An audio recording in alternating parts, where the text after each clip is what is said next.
Here's some more information for us. How you doing, John? Got the solid numbers there, do you? We're at 142. 142. 142. Okay. Jack Begley and geologist Terry Matheson are monitoring the dig in the TOT1 shaft as it heads deeper towards the solution channel and hopefully valuables over 200 feet underground. So I'll take another measurement in about an hour and see what we're gaining per hour. Great. Thanks a lot, John. All right, thanks, guys. There's a lot of wood coming up out of There's it. a ton of it, my friend. We're chewing through the side of the chapel shaft. In 1931, Melbourne Chapel, along with his father William and a treasure hunter Frederick Blair, constructed a 157-foot shaft in the money pit in a bold but unsuccessful attempt to retrieve the believed vault that William and Frederick had discovered in 1897. If we have to push it or chase it to 215, we've got all the caisson material here. We need to do that. The fact that the team believes they're digging through the chapel shaft is an encouraging sign. But now the burning question is, once TOT1 descends below 200 feet, will it encounter the legendary vault? Later that afternoon. What is that? This looks like it's part of a tool. Is it? Yeah. It is an exciting moment for the Oak Island team in the money pit area. That could be a really old tool, mate. Yeah. After reaching a depth of more than 160 feet in the TOT1 shaft, which is deeper than any previous treasure hunters have ever explored, Marty Lagina and metal detection expert Gary Drayton have just made a potentially important discovery. You can see the striations in it. Look at that. That's some old iron there. Yeah, it is. Because we're below the chapel shaft. Yeah, exactly. This is good. Yeah, that could be a really old tool, mate. I bet that's like an old pickaxe. The tip of a pickaxe, maybe? You see how it comes down? Yeah, there's a bit of a curve like that. Yeah. A possible fragment of a hand-wrought pickaxe found at a depth of over 160 feet in TOT1? What a sweet find. In 2019, while excavating a shaft less than 5 feet to the northeast, known as RF1, It's an old pickaxe, a broken pickaxe. the Oak Island team recovered part of a similar pickaxe. That's something, man. And just 2 weeks ago, while visiting Malta, It's just absolutely incredible.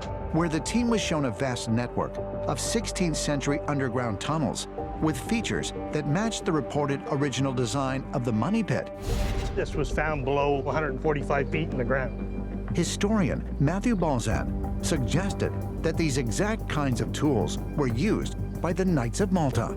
Pickaxes were used in the digging of underground tunnels. That's the beginning. Yeah, I'll just finish this little area. Yeah, something. Yep. Is it possible that Marty and Gary have just discovered another ancient tunneling tool that may help the team identify who was behind the Oak Island mystery? That is a very old piece of a tool of some sort. It's all wrought iron. Yeah. Perhaps the most significant thing from TOT1 so far is this big chunk of metal that Gary and I found. We're well out of any searcher area at that point. So what is this metal artifact doing that deep? You feel how heavy that is? Yeah. Yeah, that's oldie. So this thing could tell a story. It might not be the one thing we were looking for, but it could be a sort of one thing that really matters. There comes Big Brother. I see you guys had all the fun. We got one thing worth talking about. We believe we're below the chapel shaft a little bit. Considering we're in a relatively modern shaft, this looks way out of place. Look at the hand-wrought nature of it. Oh, yeah. I know me old eye, mate. That might be depositor. Really? That's cool. So that's an oldie there. Can't wait to see what Carmen Legg says about that as well. It makes me think we're on the right track. Absolutely. Adam? How's everybody doing? Hey, Billy. Hey. Well, to give you a bit of an update, I think we're gonna call her for the day here. That makes sense. We're at about 171 feet. So it's where we want to be. Great. Tomorrow could be the day. Yeah, so we'll see everybody in the morning, bright and early. Yeah, I imagine. Right and early. Thanks, guys. Thanks, Adam. Into the solution channel we go. Into the void. Into the void. I have every expectation based on this location and all the history, all the narrative, all the things that have been found to date. We should be hopeful. The quicker we can go to bed, the quicker we can get up and finish this. Let's go. All right. We got a really good chance tomorrow. Sounds good to me. Well, look at here. How's everybody? Hey, Carmen. Good. Carmen, how are you? How you doing? Rick and other members of the team welcome blacksmithing expert Carmen Legg to the Oak Island lab. This came out of what we're calling the one thing. They are eager to have him examine the believed pickaxe that was found one day ago in the TOT1 spoils. We have sought to find irrefutable proof of men working in the money pit at depth, and lo and behold, this item comes out. The interesting thing about this artifact is the depth. It was really deep. Okay.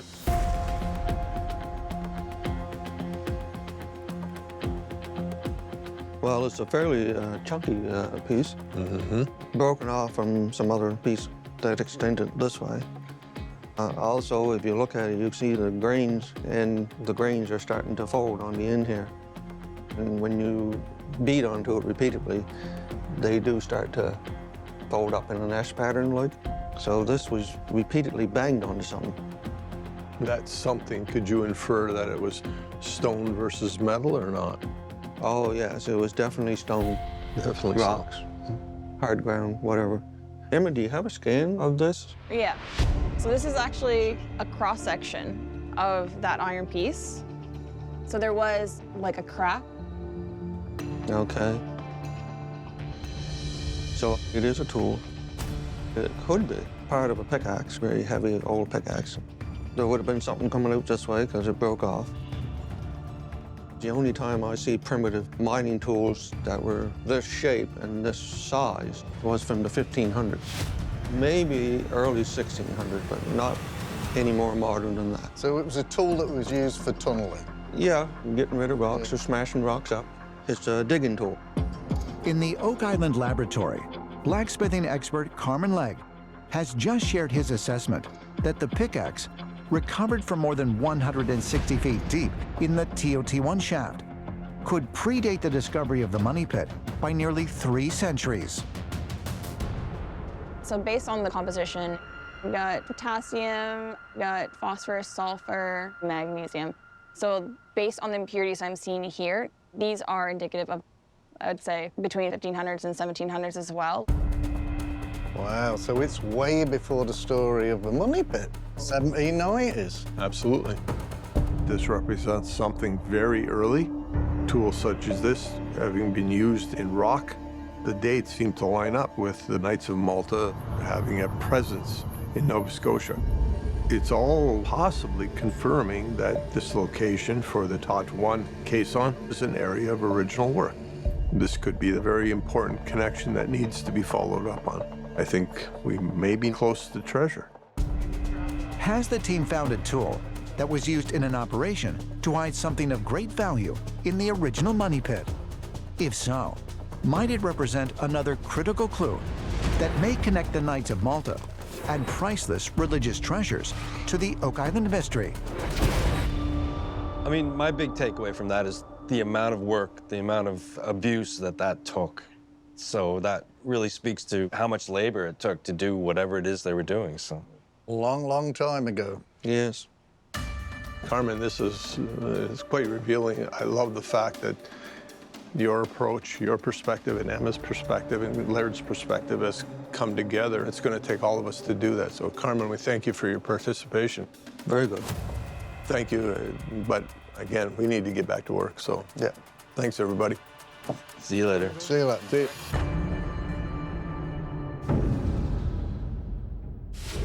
Alex, let's take advantage of this tide going out, mate. I agree.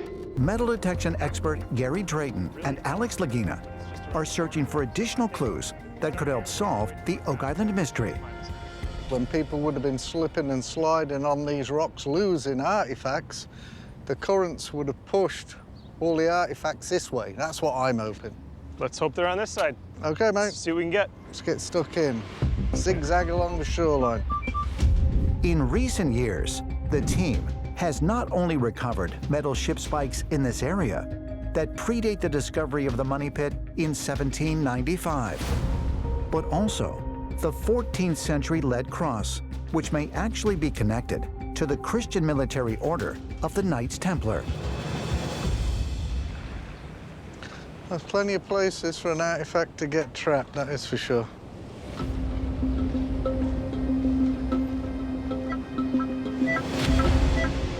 There's a hit. You got that right, mate. And it's in that area there. There. Underneath this giant rock. Yep, let's see what's trapped in the rocks.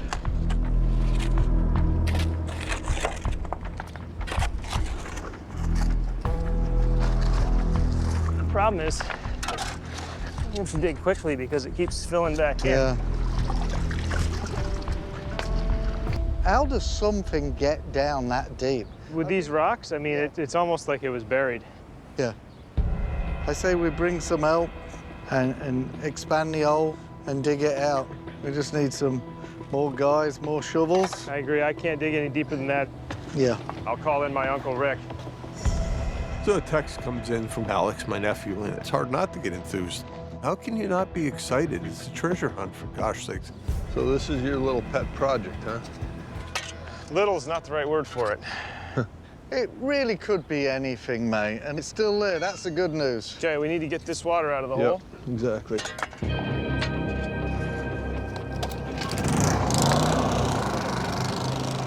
Draining work, isn't it? Yep. The target in Smith's Cove, I think, my gosh, how did you even detect it at that depth? I mean, it's incredible. We're 2-3 feet down. My only thought is it must be quite large. If I can.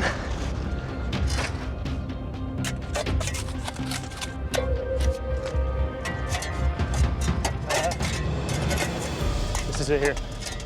We just need to dig this out.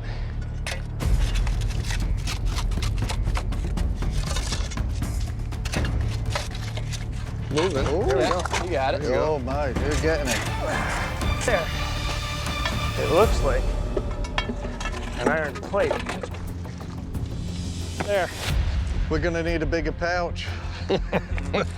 It is an exciting moment for Rick Lagina and other members of the Oak Island team, Yeah, I don't know what it is. I have no idea. as they have just unearthed a large, heavily encrusted metal object beneath the shoreline of Smith's Cove. Some kind of big iron conglomerate coming off a wreck. How the heck did that make its way down there? It's been down there a very long time. Oh, yeah. Emma, back at the lab, she always scans these artifacts to see if there's anything else attached. Kudos to all three of you for not giving up. Okay, let's get that to the lab, get this all back in, and go find some more. Okay. Sounds like a plan. As a new morning begins on Oak Island, Rick Lagina and Gary Drayden join archaeologist Laird Niven and archaeometallurgist Emma Culligan in the Oak Island laboratory. What was most curious about it to me is it was just heavily encrusted. Over the past 2 days, Emma and Laird have been analyzing the large iron object that was discovered some 4 feet underground at Smith's Cove and have successfully removed the corroded materials from its surface. We're kind of caught off guard because this is not what we expected from that big lump. It's a cast iron stove door. It's a beautiful design, I will say that. Yes. I find the design quite unique. And I like that starburst design, because you found that button on lot 5 that had that starburst design. An iron door from a stove, bearing a starburst design, similar to the potentially medieval button that was found in 2023 in the stone feature on lot 5? Could that mean that these artifacts are in some way related to one another? Was this a popular design on stoves back in the day? Hopefully some research will show us what that comes from.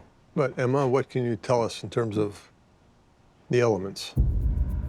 There were a few pieces that were embedded in some of the concretion. So I have those that I scanned. So cast iron stoves, they can go back to mid-1700s, but the manganese content in it does push it towards more mid-1800s. Yeah. We need to find out the design of this stove. And so hopefully that will help us get closer to solving it. The story's complex, and it needs to be told. Whether it be the searcher story or the original depositional story, it's all important. But Gary, we need to go find more. Yep. All right, good luck. Thank you both. Thank you. Later that day, Hey, Craig. Hey, I'm hoping we can find the vertical shaft. Rick Lagina joins Craig Tester and members of the team at Smith's Cove as they continue excavating in search of the legendary flood tunnel, believed to feed seawater into the original money pit.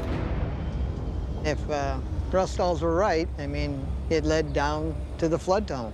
Right. So it'd be a good place to dig deep. I'm gonna check it out from up top.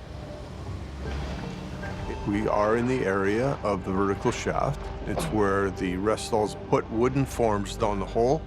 They poured in concrete, their forms blew out, and they lost the hole. Well, here we are at roughly the depth suggested it should be, and we're finding wood. This could be the shaft that we're looking for. Hey, guys, there's an old shaft or something here. Should be right down there. Good. Let's check where the wood was found. It takes more than one large board to make a wall of a shaft. So we want to get Gary down there to metal detect, and maybe he can find fasteners or some other proof of this shaft construction. Sounds good. I'll pinpoint that. Good to see you, Alex. Ooh, bollocks. It's like a big bolt, doesn't it? Yeah. Modern? I think probably.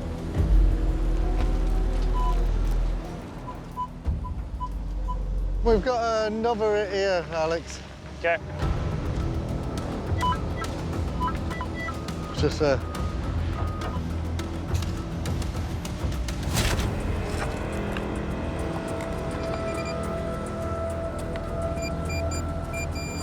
Oh, I see it.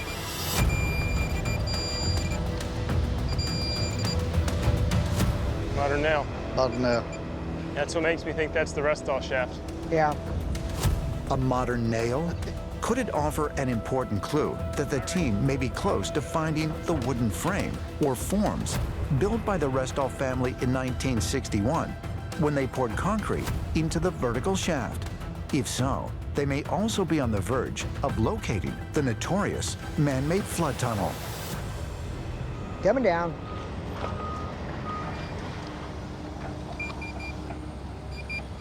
Seems to be all over the place, is it? Yeah. As I suspected, a modern nail. Modern nail? Yep, another modern nail. Okay. Put it in the bag? Yep. So as we're digging in Smith's Cove, we found some hints that we might be in the right place. These traces of the Restall's activity, to me, are saying that we're getting close. Good to see you, Alex. Oh, is that it? You've just pulled it out there? So yeah, that is it. Yep. Broken spike of some kind. It's rounded, beveled point. That modern? I don't know. It's a tough one to tell. We can get this tested. Okay. Why don't you bag it? Yep. If you confirm the location of the vertical shaft, you can hopefully find the flood tunnel itself because it's a direct connection to the treasure. There are clues to the location of the money pit here in Smith's Cove. Yeah. And I think we proved that. Yeah. Yeah. I think the next 5-10 feet is going to give us some information and digging the shaft you guys just found. I agree. Yeah. So we just got to keep digging. Yep. Well said. All right.